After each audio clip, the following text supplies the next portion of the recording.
আসসালামু আলাইকুম। প্রিয় দর্শক, অন্য মঞ্চের আলাপচারিতায় আপনাদের সকলকে আমন্ত্রণ জানাচ্ছি।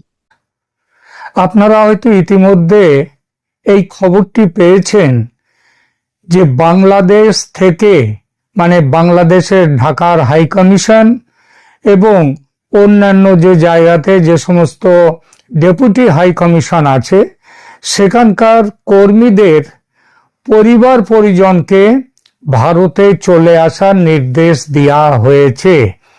গতকাল অর্থাৎ 20শে জানুয়ারি 2026 তারিখে রাত প্রায় 11টা নাগাদ ভারত সরকার বাংলাদেশে নিযুক্ত তাদের কূটনীতিক ও দূতাবাসের কর্মীদের পরিবার এবং নির্ভরশীলদের 72 ঘন্টার মধ্যে সাময়িকভাবে ভারতে ফিরে আসার নির্দেশ দিয়েছে।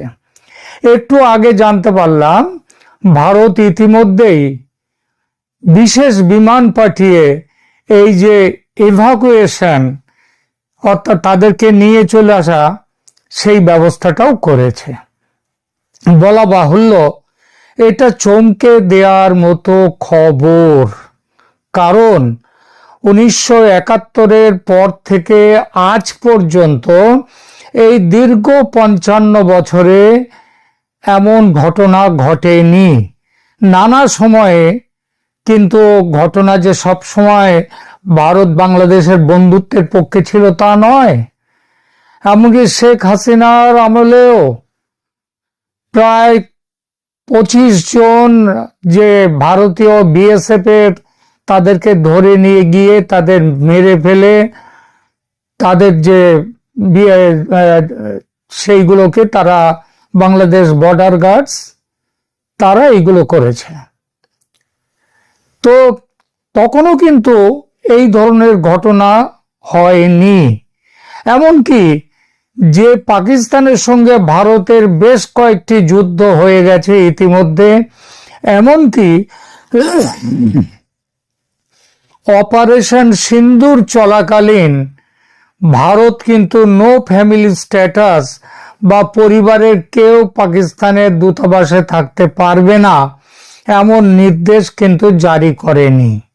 এমনকি আজ এই মুহূর্তে বাংলাদেশের ক্ষেত্রে যেমন পরিবারের কেউ থাকতে পারবে না সঙ্গে এই নির্দেশ জারি করলো ভারত সরকার, তখনও কিন্তু কর্মীদের স্ত্রীরা পাকিস্তানে ছিলেন, পাকিস্তানে আছেন, সেখানে নো চিলড্রেন স্ট্যাটাস বা বাংলাদেশের ক্ষেত্রে আদেশটি আরো করা হলো।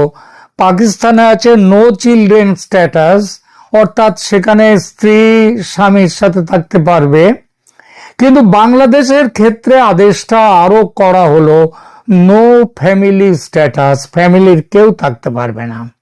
হঠাৎ কি এমন হলো যার জন্য এই নির্দেশ?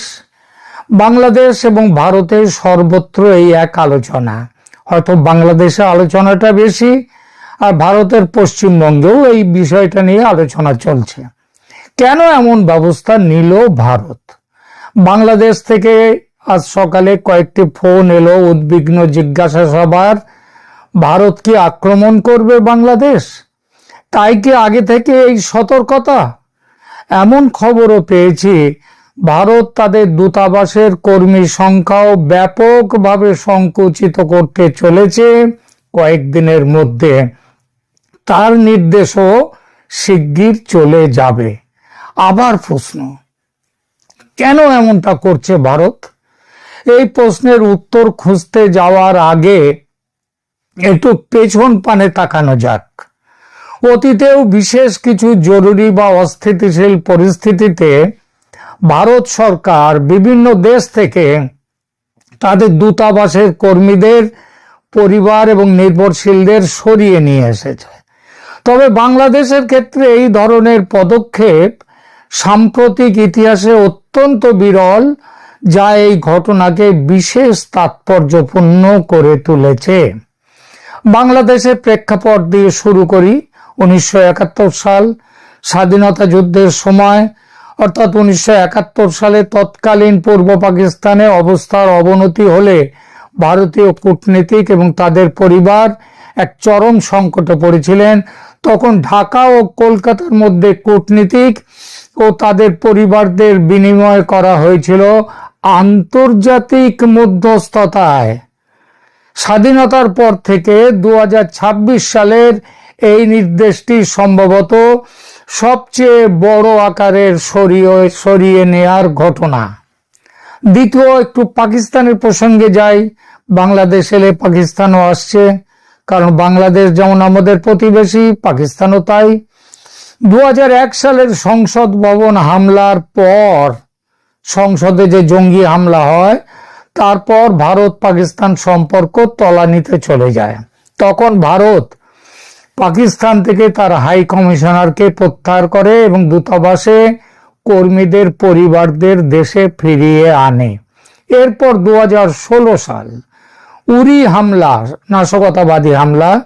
তারপর দুই দেশের উত্তেজনা বাড়লে ভারত পাকিস্তানের ভারতীয় হাই কমিশনকে নন ফ্যামিলি পোস্টিং হিসেবে ঘোষণা করে, অর্থাৎ ফ্যামিলি থাকতে পারবে না পাকিস্তানে। এইটা 2016 সাল থেকে রয়েছে। মজার ব্যাপার হলো, নন ফ্যামিলি ঘোষণা করে যে এখানে লক্ষণীয় ব্যাপার হলো, বর্তমানে পাকিস্তানের কূটনীতিকদের ক্ষেত্রে নো ফ্যামিলি পোস্টিং নেই, সেটা আছে নো চিলড্রেন পলিসি, অর্থাৎ তারা স্ত্রীকে নিয়ে যেতে পারবেন কিন্তু সন্তানদের নিয়ে যেতে পারবেন না। আফগানিস্তান 2021 সালে, সেখানে তালিবানরা কাবুল দখল করার ঠিক আগে ভারত তার দূতাবাস ও কনসুলেট থেকে সমস্ত কর্মী তাদের পরিবারদের বিশেষ বিমানে করে সরিয়ে নিয়ে এসেছিল। সেটি ছিল একটি চরম জরুরি অবস্থার উদাহরণ।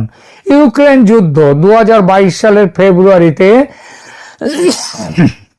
রাশিয়া ইউক্রেন যুদ্ধ শুরু হওয়ার ঠিক আগে ভারত সরকার কিয়েভ থেকে কূটনীতিকদের পরিবার এবং অপ্রয়োজনীয় কর্মীদের ভারতে ফিরে আসার নির্দেশ দিয়েছিল।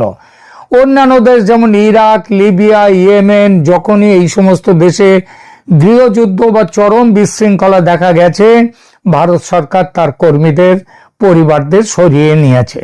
একে কূটনৈতিক পরিভাষায় বলা হয় প্রিকশনারি এভাকুয়েশন। তাহলে কি দেখা গেল? দেখা গেল এমন ব্যবস্থার পেছনে রয়েছে যুদ্ধ বা গৃহযুদ্ধের ভূমিকা।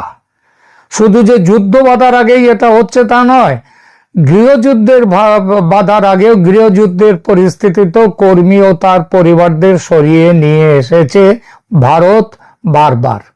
তাহলে কি বাংলাদেশ ভারত যুদ্ধ বাঁধতে চলেছে, কিংবা বাংলাদেশে কি ভয়ঙ্কর কোনো গৃহযুদ্ধ বাঁধতে চলেছে? যুদ্ধ বাঁধার সম্ভাবনা যে প্রবল, এমন ভাবনা মনে আসাটা তাই অমূলক নয়। তাহলে পরবর্তী প্রশ্ন, যে গৃহযুদ্ধ ছেড়ে দিলাম, যুদ্ধ বাঁধলে সেটা কে বাঁধাচ্ছে? অর্থাৎ কে আক্রমণ করবে, কে আক্রান্ত হবে? দূতাবাসের নো ফ্যামিলি স্ট্যাটাস, এই পদক্ষেপ কে নিল প্রথমে? ভারত। অতএব খুব স্বাভাবিকভাবেই সিদ্ধান্ত নেওয়া যায় ভারতের পক্ষ থেকে আক্রমণ করার সম্ভাবনাটা যথেষ্ট বেশি। আবার বাংলাদেশ নিজেও যে আক্রমণ করতে পারে, তার পক্ষেও যথেষ্ট কারণ আছে। আমরা প্রথমে দেখি ভারত কেন আক্রমণ করতে পারে। এই নির্দেশের মূল কারণগুলো আগেই বলেছি, প্রিকশনারি মেজার, সতর্কতামূলক পদক্ষেপ। এর পেছনে আরো কিছু, ভারতের এই ব্যবস্থার পেছনে আরো কিছু উল্লেখযোগ্য কারণ আছে। যেমন নিরাপত্তা নিয়ে উদ্বেগ। বাংলাদেশে বর্তমানে রাজনৈতিক পরিস্থিতি এবং ক্রমবর্ধমান অস্থিরতার কারণে কর্মীর পরিবারের নিরাপত্তা নিয়ে ভারত সরকার উদ্বিগ্ন। আসন্ন সাধারণ নির্বাচন আগামী 12ই ফেব্রুয়ারির যে বাংলাদেশের জাতীয় সংসদ এবং গণভোট হওয়ার কথা রয়েছে, নির্বাচনের আগে সহিংসতা বা বিশৃঙ্খলার আশঙ্কায় এই আগাম সতর্কতা নেওয়া হতেই পারে। তৃতীয়ত, চরমপন্থী কার্যক্রম ও ভারত বিরোধী বিক্ষোভ।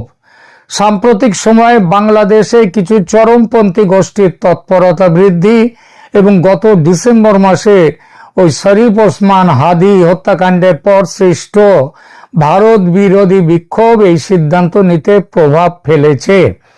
সংখ্যালঘু পরিস্থিতিও সেখানে খুবই খারাপ। সংখ্যালঘু হিন্দুদের ওপর হামলা এবং বর্তমান পরিস্থিতির প্রেক্ষাপটে দুই দেশের কূটনৈতিক সম্পর্কে যে টানাপোড়েন সৃষ্টি হয়েছে তাও একটি বড় কারণ। তবে সবচেয়ে বড় যে কারণ সেটা হলো বাংলাদেশের পূর্ব পাকিস্তানে ফিরে যাওয়া, পাকিস্তানের সঙ্গে একজোট হয়ে ভারতের বিরুদ্ধে একটা নতুন জোট তৈরি করা এবং সেই জোট ভারতের শত্রুতা করবার জন্য। বাংলাদেশের এভাবে পাকিস্তান হয়ে যাওয়া ভারত কখনোই চাইতে পারে না। এজন্য ৭১-এ ১৬,০০০ ভারতীয় সেনা প্রাণ দেয়নি। আর ১২ই ফেব্রুয়ারির ভোটে যেভাবে ইউনূস নিজের গদি একেবারে পাকা করবার চেষ্টা করছে, সেটা অনির্দিষ্ট কালের জন্য পাকিস্তানকে তাদের অবস্থান বাংলাদেশে আরো শক্ত করবে। এই সম্ভাবনা দূর করতে ভারত যুদ্ধের কথা ভাবতেই পারে। গত কিছুদিন ধরে সীমান্তে যুদ্ধ পরিস্থিতির মোকাবিলার জন্য অস্ত্র ও সেনা সমাবেশ করেছে ভারত ব্যাপকভাবে। মনে রাখতে হবে, ভারতের কাছে গোয়েন্দা সূত্র থেকে পাকা খবর ২৬শে জানুয়ারি রিপাবলিক ডেতে পাকিস্তানের আইএসআই এর বাংলাদেশি স্লিপার সেল, যার নাম ঢাকা সেল, সেই ঢাকা সেল বড় কোনো নাশকতা করতে পারে ভারতের রিপাবলিক ডেতে ২৬শে জানুয়ারি। আর দেশের মাটিতে নাশকতা করলে তার উত্তর সেই দেশ যে আক্রমণ করা, এটা এখন ভারতের নীতি। সেই নীতিতে ভারত যুদ্ধের কথা ভাবতেই পারে, যে কোনো মুহূর্তে ভারত ঝাঁপিয়ে পড়তে পারে। এটা ভাবার যথেষ্ট যুক্তিসঙ্গত কারণ আছে। পাকিস্তান সীমান্তের উত্তেজনাটা সম্পর্কে বলতেই হয়। এখানে পাকিস্তান আর বাংলাদেশ কিভাবে একজোট হয়ে এগিয়ে আসছে। গত ডিসেম্বর এবং এই জানুয়ারি মাসে জম্মু কাশ্মীর ও পাঞ্জাব সীমান্তে একাধিক ড্রোন অনুপ্রবেশ হয়েছে, অস্ত্র উদ্ধারের ঘটনা ঘটেছে। এছাড়া মার্কিন একটি থিঙ্ক ট্যাঙ্ক CFR তারা বলেছে যে ২০২৬ সালে ভারত ও পাকিস্তানের মধ্যে আবার যুদ্ধ বাঁধার সম্ভাবনা রয়েছে এবং ভারতের গোয়েন্দা সূত্রের খবর, পাকিস্তান পশ্চিম সীমান্তে লড়াই করবে ভারতের, আর বাংলাদেশ থেকে পূর্ব সীমান্তে লড়াই চলবে।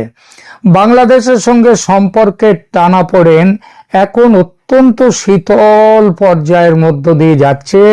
সুতরাং পাকিস্তানের সাথে ষড়যন্ত্র করে পূর্ব সীমান্তে ভারতের সাথে লড়াই করাটা কিন্তু কোনো অবিশ্বাস্য ঘটনা বলে মনে নাও হতে পারে। এবার বলি, যুদ্ধের কথা ভাবতে পারে বাংলাদেশও কেন?